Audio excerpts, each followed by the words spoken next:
구독자 여러분 안녕하세요. 서점 챈들러입니다. 감기 조심하세요. 저는 많이 나았습니다. 아직 예전만큼 컨디션이 끌어올려지지는 않았는데요. 그래도 살만하고요. 연말 전까지 어떻게든 율리시스를 끝내려고 무리를 했던 게 몸이 경고를 보낸 것 같아요. 그러지 말라고. 그래서 할 수 없이 어떤 분께서 댓글로도 남겨주셨는데 음력 설 되기 전까지 율리시스를 끝내도록 노력을 해야 될 것 같습니다.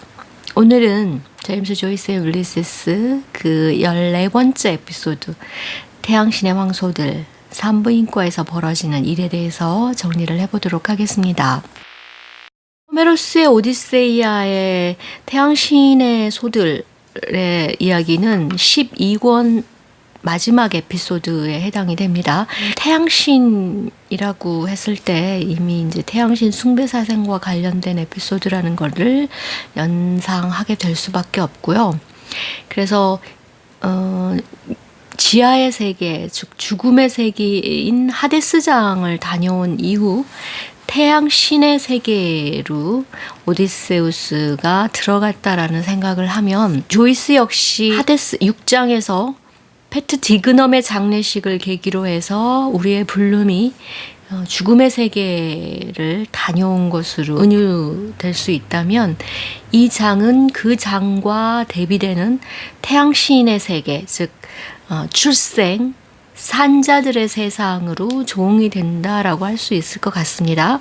비록 난산이지만 아이의 탄생의 이야기를 담고 있는데요. 조이스는 그래서 이 아이의 탄생과 산부인과를 장소로 선택해서 이야기를 하고자 한 게 있었을 것 같습니다. 하데스의 장이 그 장례 행렬이 지나는 곳곳마다 아일랜드의 아픈 역사의 현장들, 기념 장소들에 대한 것이 이어졌다면 이 태양신의 황소들 산부인과 장에서는 조이스가 어떤 면에서는 의외의 면으로 아일랜드의 역사라든지 아일랜드의 현실, 특히 출생과 관련된 의외의 발언들을 한다라고 저는 생각을 하거든요.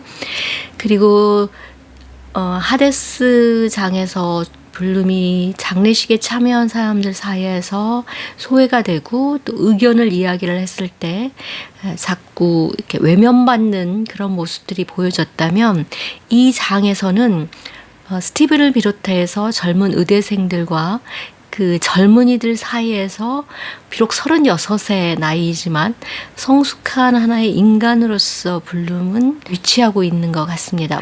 분명 하데스장에서의 블룸과는 다른 면모를 조이스는 이 장에서 보여주고자 했던 것 같고요. 아이의 탄생과 가산의 측면에서 아일랜드의 현실 그리고 아일랜드 인구 이런 문제들도 다뤄지는데요.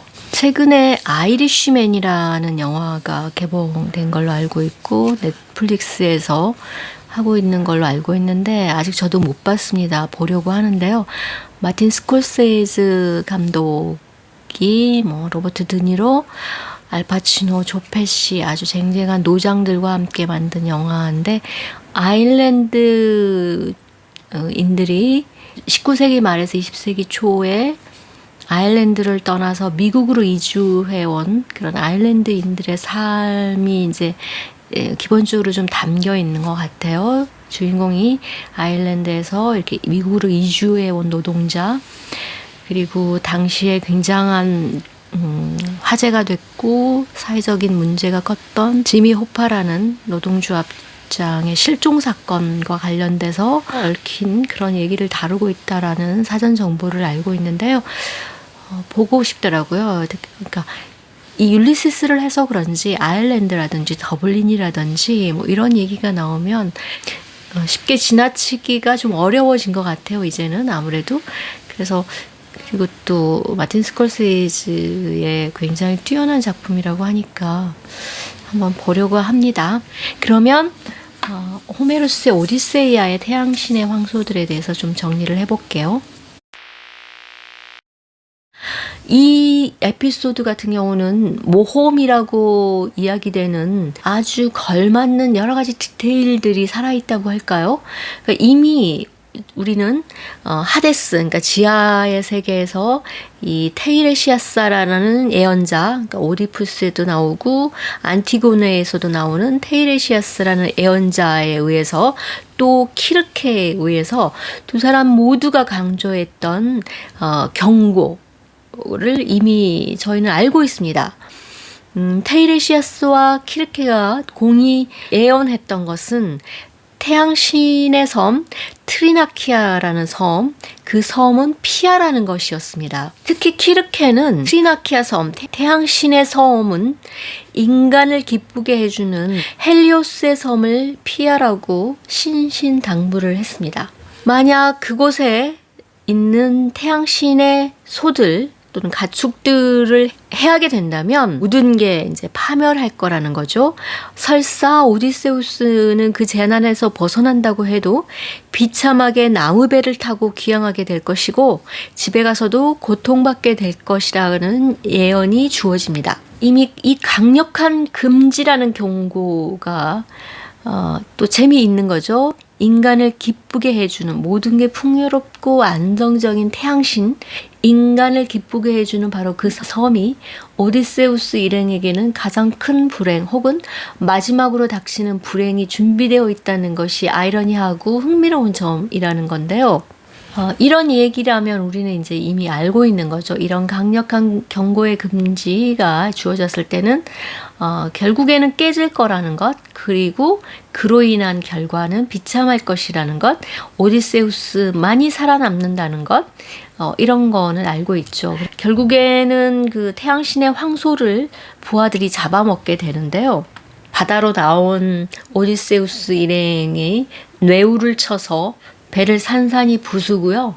결국 오디세우스 혼자만 간신히 배에 부서진 잔해를 붙잡고 살아남아서 칼립소 있는 데까지 가게 된 거죠. 그래서 칼립소에 의해서 7여 년 동안 같이 살아가게 되고, 그래서 칼립소와는 어떤 생활을 했는지에 대한 게 궁금한데 오디세우스는 칼립소는 아주 잘 대해줬다는 얘기 외에는 하고 싶지 않다고 하면서 이야기를 하지 않습니다. 이게 이제 마지막 어떻게 보면 이타카로 돌아가기 전까지 오디세우스가 이야기한 오디세우스 모험의 일단 고향 전까지의 이야기가 되겠습니다. 그러면 조이스는 이 장에서 태양신의 황소들이라는 어떤 인간들을 가장 기쁘게 해주는 섬이라는 이 태양신의 섬에서 자라는 가축과 그다음에 황소들을 풍요로운 다산의 어떤 상징으로 봤던 것 같습니다. 그래서 조이스는 더블린에 있는 국립산부인과를 장소로 택했고요. 그곳에서 벌어지는 일을 이 다양한 영문학사의 문체들로 표현을 하고 있다는 것입니다. 여기까지가 호메로스의 오디세이에 대한 정리였고요. 말씀드렸지만 재밌는 부분들이 있어서 나중에 한번 꼭 읽어보시면 좋을 것 같고요. 김성숙 교수의 율리시스 1은 마지막 장이 이제 이 태양신의 황소들 14장입니다. 이제 이 장만 끝나면 2권을 읽게 됩니다. 분량은 나우시카 장보다는 조금 더 깁니다. 분량은 한 이 정도 됩니다. 많은 편은 아닙니다. 국립산부인과 병원의 전경 모습입니다. 1894년도에 세워진 기관이고요. 그런데 이 국립산부인과 병원은 당시, 그러니까 1904년 당시에는 병원의 이사장이 그러니까 아일랜드 더블린 총독부 총독이 이사장으로 되어 있습니다. 그러니까 아일랜드가 영국의 식민지라는 것을 남김없이 보여주는 그런 요소인데요. 먼저 좀 줄거리를 간략히 요약하면서 내용을 좀 살펴보면요. 이전 장에서 샌디마운트에서 거티를 보고 시간을 보냈던 이제 블룸이 집으로 돌아가는 길에 퓨어포의 부인이 아이를 낳기 위해 입원해 있다라는 국립산부인과 병원을 들르게 됩니다. 그러니까 8장 더블린 시내를 배회하던 블룸이 거기서 퓨어포의 부인의 얘기를 들었던 거를 기억하고 산부인과 병원에 들릅니다. 거기서 이제 예전에 벌에 쏘였을 때 치료를 해준 인턴 딕슨의 권유로 의대생들과 그 친구들이 술을 마시고 있다는 곳에 참석할 것을 권유받고 가게 되는데요. 그곳에 스티븐이 있는 거죠. 스티븐은 이미 술에 많이 취해 있고요. 횡설수설 오만 불선한 말들을 쏟아내고 있습니다. 이를 본 블룸은 다소 방탕해 보이는 스티븐에 대해서 안타깝게 생각을 하고요. 그에게서 태어난 지 얼마 안 돼서 죽고만 아들 루디를 떠올리며 상념해졌기도 합니다. 블룸과 스티븐이 비로소 이 장에서 대면을 하게 되는 건데요. 이 장에서 블룸은 젊은이들에 비해서 이제 성숙한 한 인간으로서 감정, 태도를 보여줍니다. 산부인과 병원과 그 의대생들의 술자리라는 점에서, 그러니까 출산과 아이의 탄생이라는 사건에 대해서 젊은이들이 나누는 대화라는 것이 피임이라든지 낙태, 영유아 살해에 대한 얘기, 이런 얘기들을 음담패설을 섞어가면서 왁자지껄하게 떠들어대는 건데요. 이런 이제 젊은이들에 대해서 그들과는 다른 어떤 출산과 탄생에 대한 경의, 그리고 시간의 흐름에 대해서, 인생에 대해서 겸손과 경외감을 가지고 있는 그런 태도를 보여주게 됩니다. 이런 면들이 이제 스티븐, 그러니까 메마르고 아직 예술가로서 자각되지 못한 스티븐에게 비옥한, 그러니까 대지로서 블룸이 뮤치짓는 그런 해석을 낳게 합니다. 이런 이제 내용을 조이스는 영문학 사상 이제 다양한 스타일들, 이제 고대 영웅 서사시의 문체부터 17세기 도덕주의자의 문체, 18세기 잡지 스타일의 문체, 이런 여러 가지 다양한 스타일들을 이제 모방하고 패러디하는 식으로 이런 이야기들이 제시가 됩니다. 그래서 이날은 해트 디그넘의 장례식이 있던 날인 동시에 또 블룸과 스티븐이 만나는 날이고, 또 오랫동안 가물었던 더블린에 비가 쏟아진 그런 날이기도 합니다. 이것은 마치 태양신의 요청을 받아서 제우스가 내리치는 내후처럼 천둥 번개가 치고 또 오랜 가뭄이 들었던 더블린을 비옥하게 하는 그런 비가 쏟아집니다. 마침내 퓨어포의 부인의 아이가 태어나고, 이때 스티븐은 이제 술에 취해서 자신이 오늘 받았던 급여를 가지고 일동을 데리고 버크 술집이라는 거, 이것도 의미가 있는데요. 버크 술집에 가자고 제안을 합니다. 이 이후에 이제 마지막까지 이어지는 한 10개 정도의 문단을 옥슨 테일이라고 한다는데요. 여기서 이제 발화가 되는 말들은 어떤 대화라든지 말이라기보다는 누가 하는 말인지조차도 모를 정도로 내뱉는 그런 말들, 아우성들의 일단들로 이어집니다.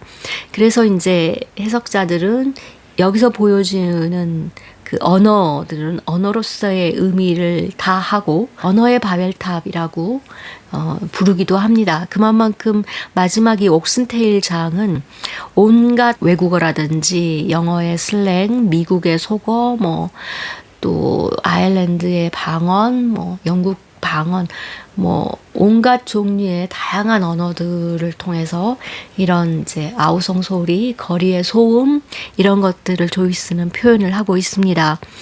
이렇게 해서 문 닫을 시간이 다 되어서 다시 거리로 나온 이들과 집으로 돌아가는 이들, 그리고 스티븐은 다른 친구 한 명과 매춘을 위해서 다시 거리에 나서고, 블룸이 그들을 쫓아가는 그래서 뒤로 이어지는 이제 다음 장의 이야기가 되는데요. 이런 거리, 더블린의 11시 밤거리로 이 장은 막이 내립니다. 내용상 중요한 거는 블룸과 스티븐이 이 장에서 비로소 만난다는 것일 텐데요. 산부인과에서 술을 마시고 떠들어대는 이제 의대생들과 그 친구들, 스티븐의 행위는 오디세우스 부하들의 모습과 조응하는 것일 거고요. 산부인과는 태양신의 섬, 바로 트리나키아 섬일 것이고, 또 여기서 일하는 간호사들은 트리나키아 섬에서 태양신의 소를 지키는 태양신의 딸들과 조응할 것이고요. 또한 자신의 소를 잡아먹은 오디세우스 일당을 처벌해달라는 태양신의 요구를 받아들여서 제우스가 바다로 나온 오디세우스의 배를 향해 내린 천둥, 번개와 비가 이제 이 율리시스 이 장에서는 아이가 태어날 즈음에 비가 쏟아져 오랫동안 가물었던 더블린 시내를 적시는 것으로 조응을 합니다. 이렇게 비옥함과 풍요와 생산, 하데스와 대조되는 태양신의 밝음, 뭐 이런 이분법의 세계가 펼쳐질 것 같지만 조이스의 세계가 그렇게 단순하지는 않지요. 블룸을 통한 스티븐의 예술가로서의 자각과 창조로의 싹이 트는 계기로 해석되기도 하지만 아일랜드의 현실에 대한 적나라한 혹은 조이스의 또 의외의 면, 이제까지 독립운동이라든지 이런 것에 대단히 회의적이고 또 조롱까지 했던 그런 조이스로서는 좀 의외의 면을 발견했다라고 저는 생각을 하는데요. 그런 모습이 보이는 장이기도 합니다. 그러니까 율리시스는 독자의 관심사에 따라서 읽을 수 있는 여러 면이 있는 것 같습니다. 그러니까 조이스의 세계는 그렇게 열린 세계이기도 한데요. 예를 들어 이 장에서는 그러니까 말씀드렸다시피 영문학의 여러 단계마다 작가와 시대에 따라 달라진 문체를 모방해서 그러니까 임신부터 아이가 태어나기까지 약 9단계를 나눠서 각 단계마다 다른 문체들을 선보이기도 하는 그런 장이기도 해서 영문학이라든지 문체에 관심 있는 독자들은 그 관심사에 따라서 이제 뭐 토마스 칼라일을 연구한다든지 존 버년을 연구한다든지 말씀드렸던 뭐 17세기 도덕주의자들의 문체를 연구한다든지 중세 영문학을 연구한다든지 뭐 이렇게 관심을 가지고 그 분야를 연구해 볼 만한 것인데 저는 그보다는 이제 조이스의 어떤 현실 감각이라고 할까요? 작가와 현실, 뭐 작가의 세계인식에 대한 어떤 문학적 표현 방식 이런 거에 저는 관심이 있는 것 같아요. 그래서 이 장에서 조이스가 보여주는 이전 장과 다른 어떤 아일랜드에 대한 생각 이런 것들이 의외였다라는 생각이 들었고요. 뭐 잘은 모르지만요. 뭐 율리시스를 읽으면서 이제 느끼는 인상적인 것 중에 하나는 뭐 문체, 박물관이니 문체의 실험이니 뭐 이렇게 얘기를 해도 조이스는 어떻게 보면 극적인 구성이라든지 이런 요소를 놓치지 않는 것 같아요. 그러니까 이전 장에서 봤듯이 상승과 하강의 구조라든지 뭐 이 장에서도 스티븐과 블룸의 어떤 요소들 뭐 그런 거 이런 것들을 놓치지 않고 보여줬다는 점에서 저는 좀 인상적이고요. 블룸과 스티븐, 그러니까 블룸은 스티븐에 대한 안타까운 감정들을 가지고 있는데 스티븐은 9번째 에피소드였던 국립도서관에서도 비록 스치듯 만났지만 멀리건이라든지 이 친구들이 블룸을 조롱하고 블룸에 대한 얘기를 하잖아요. 그럼에도 불구하고 스티븐은 그에 대한 구체적인 반응이 나오지 않는다는 거죠. 이 장에서도 마찬가지입니다. 블룸이 참석해 있고 또 친구들 의대생이라든지 블룸에 대한 이야기를 함에도 불구하고 스티븐은 어떠한 반응도 보이지 않습니다. 이게 참 묘하고 이게 어떤 의미가 있는지 좀 궁금한데요.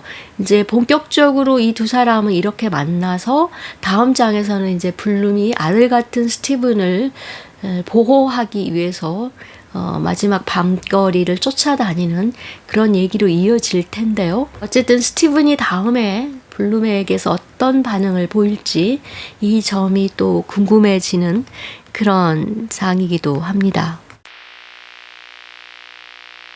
조이스는 이 장에서 영문학의 선택해서 하나의 어떤 엔솔로지, 선집된 종서인 엔솔로지를 자기 나름대로 만든 그 의도에 대해서 좀 궁금하더라고요. 그러니까 이 장을 쓸 때 당시 영문학 엔솔로지 2권을 참고했다고 하는데요. 윌리엄 피콕이 편집한 영국 산문에 대한 것과 또 세인츠버리의 영국 산문 리듬의 역사, 이런 이 2가지 엔솔로지를 거기에 나오는 작가라든지 저자의 문체들을 모방하여서 이 장을 만들었는데요. 이 2권의 엔솔로지는 영국 문화 민족주의의 이데올로기적인 형성이 분명하게 드러나 있다라고 이야기를 하거든요. 그러니까 위대한 문화, 위대한 제국의 표현, 이런 이데올로기죠. 특히나 이제 피콕의 엔솔로지 같은 경우는 영국 제국주의의 위용을 보여준다든지 이런 작품들을 많이 싣고 있다고 합니다. 어떤 해석자 같은 경우는 이러한 조이스의 영문학 엔솔로지는 일종의 트로이 목마라고 해석을 하기도 합니다. 그러니까 2권의 그 엔솔로지가 보여준 위대한 영국 문학의 산물들, 이것을 또 영국 제국주의의 위용에 대한 예로서 이 엔솔로지가 의미하고 있다면, 조이스는 이것을 그대로 모방하듯이 가져오지만 사실 조금씩 단어를 바꾼다든지 또 시대라든지 이런 거를 뒤튼다든지 이런 식으로 해서 순전히 영문학의 엔솔로지 의도 자체를 조금씩 자기 나름대로 아일랜드적인 요소로 바꾸어가는 그런 이제 모습을 보여준다고 하는데요.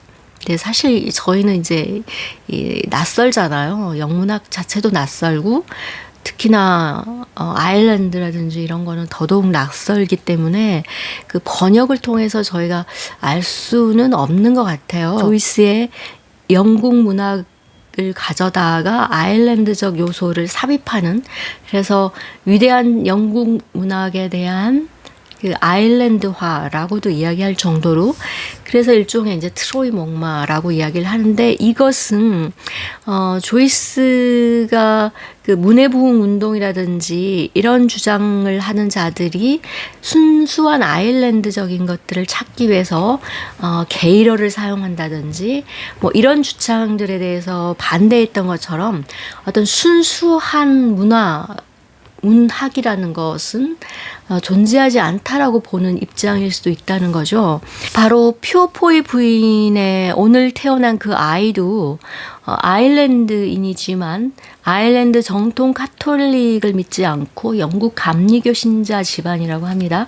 그래서 이런 이제 종교적인 문제만으로도 봤을 때 순수한 아일랜드인이라는 게 과연 있는가? 영국과 아일랜드의 혼성, 이런 이야기를 하는데요. 이것이 이제 아이의 탄생과 산부인과 병원이라는 장소를 특별히 선택해서 그 다산이라는 그 의미를 이제 조이스가 제가 말씀드리는 의외의 얘기를 한다라고 이야기를 했는데요. 이게 이제 영국의 식민지로서의 아일랜드의 현실에 대해서 조이스가 지금까지와는 다른 또 다른 면모의 발언을 한다라고 생각을 하는데요. 예를 들어서 이 태어난 아이는 이름을 더블린 성, 이 총독부를 더블린 성이라고 이제 하는데요. 더블린 성에서 징수관으로 일하고 있는 퓨어포이 집안의 팔촌의 이름을 따서 모티머 에드워드라고 이름을 짓는다고 해요. 그러니까 권력 가까이 있는 친척의 이름으로 아이의 이름을 지음으로써 그 친척에게 아부하고 또 그렇게 함으로써 주류의 한 발짝이라도 가까이 가고 싶은, 그럴 거라고 믿는 어떤 순수한 믿음, 퓨어포이의 어원적인 의미가 이런 순수한 믿음이라고 하는데요.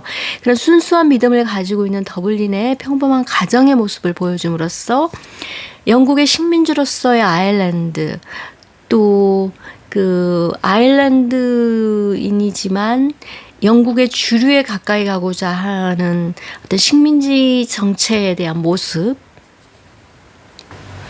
그런 것과 동시에 또 다산이라는 의미, 그러니까 제임스 조이스도 그렇고 여기 나오는 퓨어포인의 집안도 아주 다산을 하거든요. 아일랜드는 당시만 해도 특히 카톨릭교의 낙태라든지 이런 걸 허용하지 않는 계율 때문이기도 하겠지만, 그래서 이제 특히 이 당시에 그 경제적인 문제로도 공격하기 쉬웠던 그 멜서스의 인구 이론이 등장을 하는데요. 멜서스의 인구 이론은 이제 식량은 산술급수적으로 늘어나는 반면에 인구는 기하급수적으로 늘어난다라고 이야기를 하면서 인구 산하 제한에 대한 주장으로 이끌어지는 논지를 제공하잖아요. 아일랜드에 대한 영국의 그 공격 또한 이런 논지를 바탕으로 해서 너희들이 가난한 것은 다른 게 아니라 너희들이 경제적인 대책도 없이 인구가 많기 때문이라는 거죠. 어떤 식민지의 경제 침탈이라든지 수탈의 책임이 아니라 오로지 너희의 인구가 많기 때문이라는 그런 이유로 이제 삼기 좋은.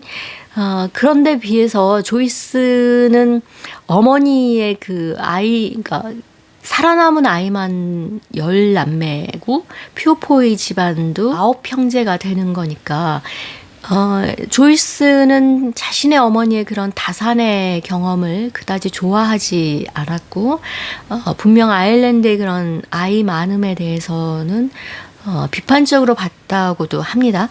그럼에도 불구하고 감자 대기근이라든지 그다음에 특히 이제 신대륙 미국으로의 아일랜드인들의 이주 등으로 인구가 급격히 감소해가는 현상에 대해서는 또 걱정을 했다고 합니다. 그러니까 인구와 경제, 그다음에 식민지와 피식민지 간의 인구의 문제에 대해서도 아이의 탄생이라는 것을 계기로 해서 조이스가 굉장히 많은 연구를 했다라고 하니까요. 그런 면에 있어서도 아일랜드 현실에 대해 생각하는 조이스의 그런 면들이 지금까지와는 좀 다른 면모를 보여줬다라고 저는 나름대로 생각이 들고요. 이러한 이제 조이스 아일랜드에 대한 생각이 이 장 그 옥슨테일이라고 하는 뒷부분에서 스티븐이 외치는 술집이 바로 버크 술집이라는 데도 좀 의미심장하다고 합니다. 이 버크 술집은 덴즐 거리라고 하는, 지금은 페니언 거리라고 불리운다고 하는데요. 덴즐 거리에 있는 술집인데 이 지역이 주로 이제 페니언당원들이 주로 활동했던, 많이 살고 있는 그런 지역이었다고 합니다. 페니언당은 과격한 민족주의자들의 이제 정치단체였고, 이 중에 일파가 바로 그 피닉스 파크 암살 사건을 일으켰던 무적대가 있던 그런 조직이거든요. 그런데 조이스는 바로 이제 스티븐을 빌어서 이 거리를 이야기를 하고 있다는 거죠. 지금까지 그런 민족주의자들에 대한 조롱과 이제 좀 비판적으로 봤던 조이스가 왜 이런 이제 페니언 거리, 덴즐 거리와 버크 술집을 굳이 언급했을까라는 이것도 이제 이런 식으로 주변화된 식민지인들의 잠재적인 위험성을 암시하는 그런 역할을 하고 있다라고 해석을 하기도 합니다. 마치 트로이 목마를 이야기하듯이요. 이렇게 해석할 수도 있다는 거고, 나름 흥미로운 해석이라는 생각도 들고요. 여전히 조이스의 그 아일랜드에 대한 자기 고국과의 이 기랑 관계에 대한 것은 끝까지 한번 읽어봐야 알 것 같습니다. 이 장은 호메로스 오디세이아, 그러니까 배들이 파손되고 태양신 제우스의 분노로 인해 뒤집혀진 세상에서 오직 오디세우스만 살아남은 그 얘기에서 마지막에 그 옥슨테일이라고 하는 언어의 바벨탑처럼 언어가 어떤 무너진 곳에 블루만이 취하지 않고 제정신으로 서 있는 그런 장입니다. 그래서 더 이상 어떤 일관된 내용을 파악할 수 있는 글을 쌓아 올리지 않는 조이스의 모습이 본격적으로 시작된다라고도 보이고요. 블룸과 스티븐이 드디어 만나서 예술가로서의 자각에 싹이 트기 시작한 그런 장이기도 하고요. 그러나 스티븐은 여전히 방탕의 길로 더 나아가죠. 오늘은 14번째 에피소드를 정리해 보았고요. 건강 늘 조심하시고요. 다음 장으로 다시 찾아뵙겠습니다. 봐주셔서 고맙습니다.